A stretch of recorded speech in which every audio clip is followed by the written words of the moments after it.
Welcome back PRC the cloud kitchen.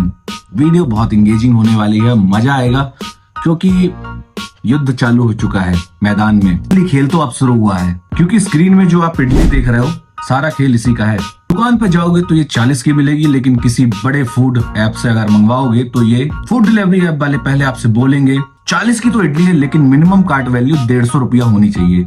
फिर आप उसमें जबरदस्ती 2 वड़ा पाव और 1 डोसा मसाला डोसा ऐड करते हो। फिर उसके बाद आता है delivery charge, packaging charge, range charge, हवा चल रही है चार्ज, और 40 की इडली बन जाती है भाई साहब 200 रुपए की। तो इसलिए रैपिडो के सीईओ ने अरविंद साका जी ने मार्केट में आके एक तगड़ा बम फोड़ा है। दिया है कि जोमेटो और स्विगी का मार्केट जो है ना वो टूटा हुआ है, ब्रोकन है। और बोली है कि अगले 3 साल में अगर इंडिया का फूड मार्केट करोड़ मतलब कि 100 मिलियन नहीं हुआ तो रैपिडो जैसी कंपनी का मार्केट में रहना मतलब कोई वजूद ही नहीं है इसका। कि रैपिडो कैसे आपके मोहल्ले के गुप्ता जी और उडुपी रेस्टोरेंट को अपने प्लेटफॉर्म में लाने वाला है, वो भी बिना कमीशन के। मतलब कमीशन का चार्ज नहीं देना होगा। कि पेटी बांध लीजिए क्योंकि आज स्विगी जोमेटो की लंबी क्लास लगने वाली है। स्विगी जोमेटो का कमीशन का राज प्रॉब्लम। समझो कि अभी मार्केट में चल क्या रहा है। मार्केट में 2 ही राजा हैं, एक स्विगी और एक जोमेटो, लेकिन दोनों ने ना शांति समझौता कर लिया है और दोनों ने मिलकर जो हाथ मिलाया और बोल दिया कि भैया दोनों मिलकर मार्केट पर राज करते हैं और मार्केट को कंट्रोल करते हैं। रेस्टोरेंट वाले से 20, 30, 40, 50, 60, 70, 80, 90, 100% तक का कमीशन लेते हैं। तब कि अगर 100 का चिकन रोल अगर वेजिटेरियन हो तो भाई वेज रोल भी मंगाते हो तो 30 रुपए तो आपके सीधे सीधे ऐप वाले लेके चले जाते हैं कि लाओ पहले हमें हमारा कमीशन दो। रेस्टोरेंट क्लाउड किचन वाले क्या करें, बिक तो सकते नहीं है ना, तो 100 का आइटम 140 में लिस्ट कर देते हैं और इसे कहते हैं हिडन मार्कअप प्राइस। ऊपर से एक तड़का भी लगा देते हैं हिडन चार्जेस और प्लेटफॉर्म फीस का, आपकी जेब को तरने के लिए। बात याद आ गई कि जब बचपन में मम्मी हमसे 10 रुपए का दूध मंगाती थी, मेरे यहाँ तो वैसे आता था, आप लोग के यहाँ भी आता होगा, कुछ और सामान मंगाती थी 10 का, तो 1 रुपए की हम चॉकलेट खा लेते थे और वो हो जाता था हमारा कमीशन। यहाँ पे क्या हो रहा है कि ये जो एप्स है ना वो पूरा का पूरा भैंस का दूध ही पी जा रहे हैं, मतलब थोड़ा सा भी नहीं दे रहे हमको। हुआ क्या है कि जो लोकल ढाबे हैं दर्शनिया उडुपी जैसे साउथ इंडियन जो मस्त इडली डोसा बेचते हैं, उनने तो ये प्लेटफॉर्म से तौबा कर ली है कि भैया ना, हमारा सामान बेचने के लिए हमको कमीशन भी देना पड़ेगा ना, कि भैया हम खानदानी आदमी हैं, तुम्हारे ऐप में हमें खाना बेचने के लिए एड्स चलाना पड़ेगा। ये क्या बात होती है। पूरा का पूरा मार्केट आकर ना एक जगह प्लेट आउट हो गया है, मतलब एक जगह आकर रुक गया है। पास 2.5 मतलब कि 25 मिलियन एक्टिव यूजर्स हैं, वहां पे स्विगी के पास 1.8 करोड़ एक्टिव यूजर्स हैं। नहीं टेंशन मत लो, इतने बड़े देश में बस इतने से ही और इतने से लोग ही खाना मंगा रहे हैं, क्योंकि ऐप से खाना मंगाना अमीरों का चोचला है। तू भी मंगाता ना भाई, तू भी अमीर है। हाँ बहन तू भी। और मालिक तुम तो कूपन ढूंढते रहते हो। चुप बे। और अब हुआ क्या है कि इस बहते हुए पानी में रैपिडो के सीईओ ने जमकर पत्थर मारा है। छप छप छप छपाक छपाक से एक गाना याद आया कि बहते हुए पानी में कंकड़ मालिक क्या बात है मालिक, क्लाउड किचन बंद, कटोरा लाओ मालिक, जल्दी बताओ मालिक, मुंबई जाओगे मालिक, मालिक फौरन आपसे बात करूं मालिक। समझ में आया कि आपका गाना कोई क्यों नहीं सुनता है। आप मेरे हिसाब से मुंबई नहीं आ सकते। मेरे को कहाँ आना है। तो ये हलचल मच गई है जोमेटो और स्विगी के ऑफिस में। रैपिडो के सीईओ अरविंद भाई का कहना है कि हम रेस्टोरेंट से 1 रुपया भी कमीशन नहीं लेंगे, 0 कमीशन, बिल्कुल 0 कमीशन। हाँ हाँ हाँ, शांति शांति शांति, बता रहा हूँ आगे। यही लग रहा होगा ना कि अगर ये कमीशन नहीं लेंगे तो ये रैपिडो वाले क्या समाज सेवा करने के लिए आए हैं, अभी फ्री में दे देंगे बाद में नाटक करेंगे, है ना, ऐसा भी लग रहा होगा। लेकिन चलो थोड़ा सा गणित समझते हैं कि इनकी प्लानिंग है क्या। तो कहना है कि भैया रेस्टोरेंट वालों से कि आप जो प्राइस रेस्टोरेंट में रखते हो वही प्राइस लिस्ट करो हमारे ऐप में, हम कस्टमर को वही प्राइस दिखाएंगे और हम कस्टमर से डिलीवरी का भाड़ा जेन्युइन लेंगे जो दूरी के हिसाब से तय होगा। मतलब कि हम जो अमाउंट है, मतलब जैसे कि हमने बताया कि 30 रुपए की अगर इडली है तो आप 30 रुपए में ही उसे ऐप पे रखो और जो डिलीवरी के चार्ज होंगे वो कस्टमर दे देगा।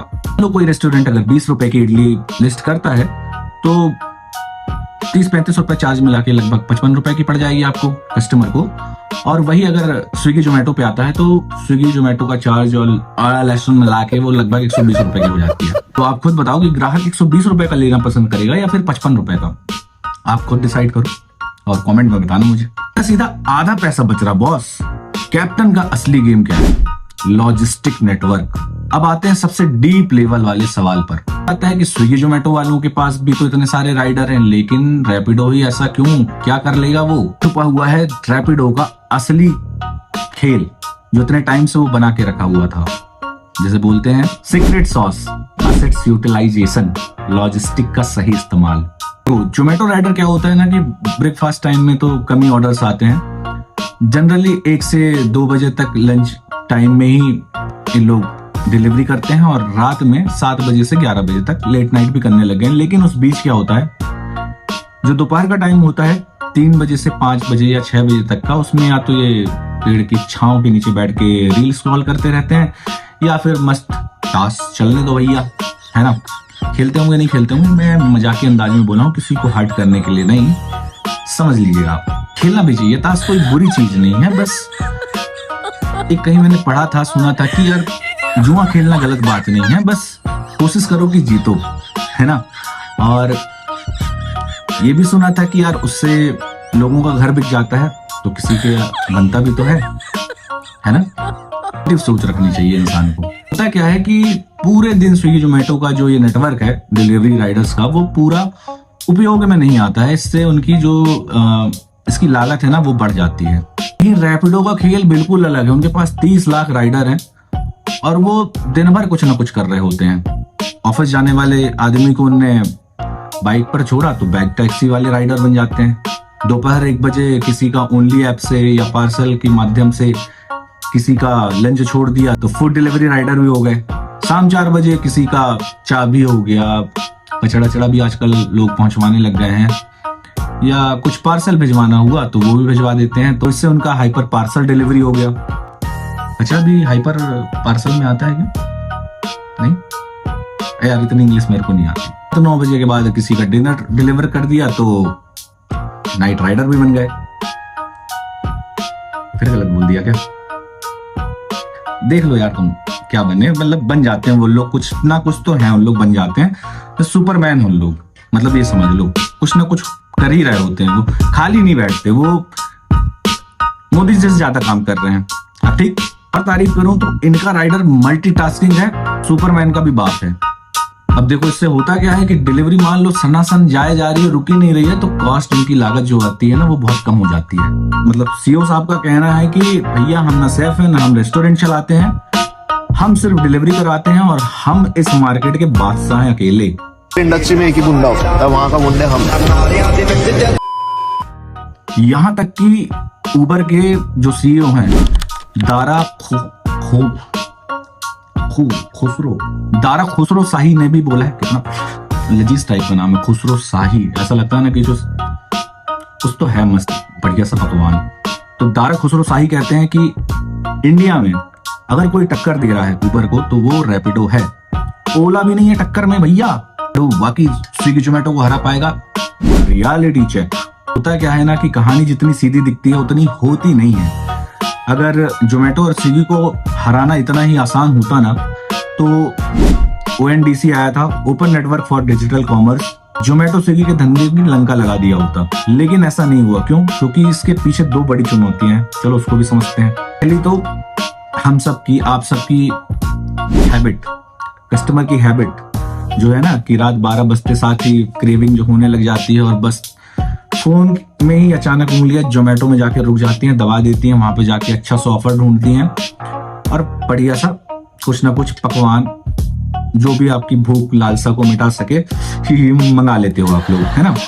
और दिक्कत उसमें भी नहीं होती कि मन लगा कि यार भाग बेकार मंगाया है, तो रिफंड भी जल्दी से मिल जाता है, तो दिक्कत भी नहीं है वहां पे। और इसी बात पे कस्टमर को भी भूख लगाई है तो मैं जल्दी से ऑर्डर बना के और जल्दी से आता हूँ, कहीं जाना मत। मिलते हैं ब्रेक के बाद। प्यास के मारे मॉडर्न टेक्नोलॉजी वाला जज्बात रहे, अगर आप इसे लेना चाहते हो तो बायो में लिंक है। थैंक यू, एड समाप्त। हाँ भैया, तो बना के आ चुका हूँ मैं ऑर्डर अपना। और यस, तो हम कहाँ पे थे? हम थे, तो जैसा कि हमने एक कस्टमर की हैबिट समझी। दूसरा है कि जो रैपिडो का कहना है कि वो टीयर 2 सिटीज को ज्यादा टारगेट करेगा। उससे हुआ क्या कि अभी वहां के लोग ना, क्या होता है कि डरते हैं। मतलब कि टीयर 2 टीयर 3 सिटीज में क्या होता है कि 50 रुपए लोगों को डिलीवरी चार्जेस देना बहुत ज्यादा लगता है। तो रैपिडो को कहना है कि भैया वहां पे हम उतरेंगे और वहां पे सारी चीजें एक्वायर कर लेंगे, वो पूरा मार्केट, फिर बताएंगे कि हम क्या हैं। बिल्कुल सही बात है कि अगर रैपिडो अगर ऐसा कर लेता है तो बिल्कुल लोग जुड़ेंगे उसके साथ और काम भी करेंगे। और इस बात से भी कुछ रिलेट हो रहा है, क्योंकि मैं राइडर भी देखते जा रहा हूँ साथ साथ में। सॉरी गाइस, इंटरप्ट कर रहा हूँ, लेकिन हाँ, तो इससे रिलेट ये हो पा रहा है कि जियो भी कुछ ऐसा किया था कई सालों पहले। वो भी पहले इंसान क्या होता था, 250 रुपए का रिचार्ज करता था और एक एक जीबी भाई कितने बचा बचा के चलाता था कि भाई एक्स्ट्रा नहीं खर्च हो जाना चाहिए, है ना। और फिर उसके बाद जियो देवता आते हैं और फिर सबको बांट देते हैं फ्रीबीज कि भैया लो, एंजॉय करो। तो उसके बाद तो सब भैया ऐसे धड़ल्ले से चलाए पड़े, हम वीडियो बना रहे हैं। लेकिन सॉरी, थोड़ा लेट हो गया बनाने में। कोरोना टाइम अगर बनाए होते, इतना पता होता तो कुछ और होती शायद। बाकी ठीक है, जब आए दुरुस्त आए। तो बहरहाल हम अगर ये जियो देवता जब से आए हैं तब से देखो ना, सारी चीजें कितना वो हो गई हैं कि आज सुबह से मम्मी पापा बस हमको हड़काते हैं, लेकिन सुबह से खुद लगे रहते हैं, रात दिन लगे रहते हैं और गुड मॉर्निंग के मैसेजेस, गुलदस्ते भेजे जा रहे हैं। तो सबके हाथ में फुंतुरु आ गया, पकड़ा दिया गया है और बस सब लगे हुए हैं धाएं धाएं। तो बस रैपिडो भी जियो बनना चाहता है, लेकिन फूड डिलीवरी मार्केट में। सारी कहानी का सार क्या निकलता है भाइयों और बहनों? होता क्या है कि एक तरफ हैं दो जाइंट्स, स्विगी और जोमेटो, और दूसरी तरफ है अकेली अपनी पीली वाली सेना जो कहती है हम अपनी लॉजिस्टिक के दम पर तुमको तबाह कर देंगे। हालांकि उनका ये कहना भी नहीं है, वो बोल रहे हैं कि हम अपने अलग कस्टमर बनाएंगे, हमारा तुम्हारे जैसा नहीं है, हमको अपने में सम्मिलित मत करो, हम अलग हैं, अपने साथ मत जोड़िए, हमको अलग है। लेकिन एक चीज और अच्छी है, अगर रैपिडो ने सच में ऐसा कर लिया भाई, तो आपके मोहल्ले का चाट वाला हो, चाहे चाय वाला हो या फिर समोसे वाला हो, सब आ जाएंगे रैपिडो में और आपका मंथली बिल फूड का जो ऑर्डर करते हो वो लगभग आधा हो जाएगा। भैया आप ही बता दो कि अगर रैपिडो ऐसा कर देता है तो आप रैपिडो से फूड ऑर्डर करोगे कि नहीं करोगे? आप ही बता सकते हो सारी चीजें। और वीडियो का एनालिसिस जो मैंने किया है थोड़ा सा फनी वे में, और अच्छा लगा हो या बुरा लगा हो, कमेंट सेक्शन आपके लिए सदैव ओपन रहते हैं। और ये जो लाल वाला बटन है प्लीज उसे दबाएं, उसमें कमीशन हम नहीं लेते हैं, बिल्कुल चार्ज नहीं लेते हैं, वो फ्री है। और सपोर्ट करें, 10,000 सब्सक्राइबर होने वाले हैं हमारे चैनल के, थैंक यू सो मच। लेकिन एक बात और कहूँगा कि वो अभी फिलहाल जो 9,100 या 200 लोग जो हैं, मैं उन्हें नहीं जानता हूँ। कुछ लोगों को जानता हूँ जो क्लाउड किचन से हैं, इंस्टाग्राम में भी मेरे से जुड़े हुए हैं, तो मैं उनको जानता हूँ। आपको भी मैं जानना चाहता हूँ, तो प्लीज कमेंट में बताइए, अपनी राय दिया करिए, मुझे भी तो पता चले कि लोग मुझे कहाँ कहाँ से देखते हैं। सिर्फ अकेला मैं लगा हुआ हूँ, ये वन साइडेड वाला लफ्ज समझ में नहीं आता मेरे को कि मैं दिए जा रहा हूँ, सामने वाला लेने तैयार नहीं है। भाई आप भी दो, गाली ही दो, पर दो तो सही। मुझे बताओ, मैं अपनी चीजों को सही करूंगा। मुझे कई कमेंट्स आते हैं कि वीडियो की एडिटिंग, तो भैया यूट्यूब से मेरी अभी इनकम नहीं हो रही है, उतनी क्या नहीं हो रही है, तो मैं चाहता हूँ कि वहां से भी हो, तो हम भी एक एडिटर रखें। क्यों छोटू? हाँ मालिक, एक नंबर। बिल्कुल, हम भी एक एडिटर रखेंगे, जैसे एक छोटू रखा हुआ है, तो वो भी बेहतर करके दिखाएंगे। और रेगुलर मैं रहूंगा, अगर आप सपोर्ट करते हो तो चीजें और बेहतर पे बेहतर होती जाएंगी, ये वादा है मेरा। तब तक के लिए अपना ख्याल रखिए। कमेंट में जरूर बताना, जो भी हमने ये सारी चीजें की हैं, बताना कि रैपिडो आप यूज करोगे कि नहीं। तब तक के लिए मिलते हैं। एंड हाँ, एक चीज और, अगर आप वीडियो देख रहे हो, फूड बिजनेस चलाते हो, कहीं से भी हो आप, तो संडे को इंस्टाग्राम में की कम्युनिटी में एक सरप्राइज है आपके लिए। एक शख्स आने वाले हैं जो कि 22-23 साल का, जिनको फूड लाइन का नॉलेज है, और सारी चीजें मैं बाद में बताऊंगा। आपको एक बढ़िया मार्गदर्शन मिल जाएगा फूड इंडस्ट्री का। तो हम लाइव आने वाले हैं संडे को, टाइमिंग मैं यहाँ पे भी पोस्ट में डाल दूंगा। रील आप देखते रहोगे तो मैं उसमें भी आपको बताता जाऊंगा। इंस्टाग्राम में भी जुड़ सकते हो आप, वहां पे स्टोरी में मैं मेंशन कर दूंगा कि कितने बजे संडे को हम आने वाले हैं। तो जुड़े रहो, ऐसे सपोर्ट करते रहो, मैं आपके लिए कुछ अच्छा ही करता रहूंगा, ये वादा है। Thank you. एंड हाँ, बिना कमीशन की वो लाल बटन प्लीज टच करो। Bye bye.